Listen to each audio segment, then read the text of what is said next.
جب احمد شاہ ابدالی نے پنجاب پر حملہ کیا تو دربار دہلی کی طرف سے ان دنوں میر منور گورنر مقرر تھا۔ اس بیچارے نے پہلی تو دلی میں امداد کے لیے 82 عرضیاں بھیجیں، لیکن جب کوئی بھی جواب نہ آیا تو ناچار اپنی ہی مٹھی بھر فوج سے احمد شاہ کا مقابلہ کیا، مگر احمد شاہ نے میر صاحب کو شکست دے کر شالمار باغ میں آ مقام کیا۔ اب ان کو اطاعت کے سوا کوئی چارہ نہ تھا۔ لاچار خود ملنے گئے۔ احمد شاہ ان کی بہادری اور غیرت دیکھ چکا تھا۔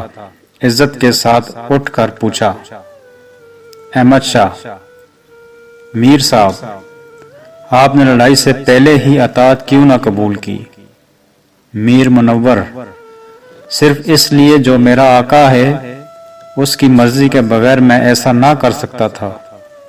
احمد شاہ، پھر آپ کے مالک نے آپ کی امداد کیوں نہ فرمائی؟ میر منور، اس نے خیال کیا ہوگا کہ امداد کے بغیر ہی آپ سے بخوبی نبٹ لوں گا۔ احمد شاہ،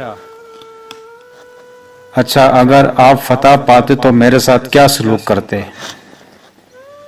میر منور، میں آپ کو لوہے کی ایک بند گاڑی میں بٹھا کر دلی بھیج دیتا، وہاں بادشاہ سلامت آپ کی بابت جو چاہتے خود حکم دیتے۔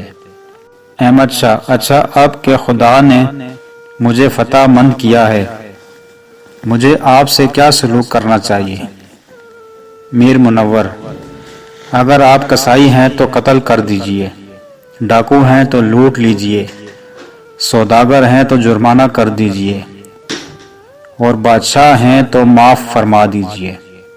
میر صاحب کی رشت بازی اور حاضر جوابی سے احمد شاہ اتنا خوش ہوا کہ 1.25 لاکھ کا خلعتیں دے کر اپنی طرف سے بھی اکٹھی کو بدستور پنجاب کا گورنر مقرر کر دیا اور کچھ سالانہ خراج پر صلح کر لی۔ واقعی حوصلہ اور صداقت بڑی چیز ہے۔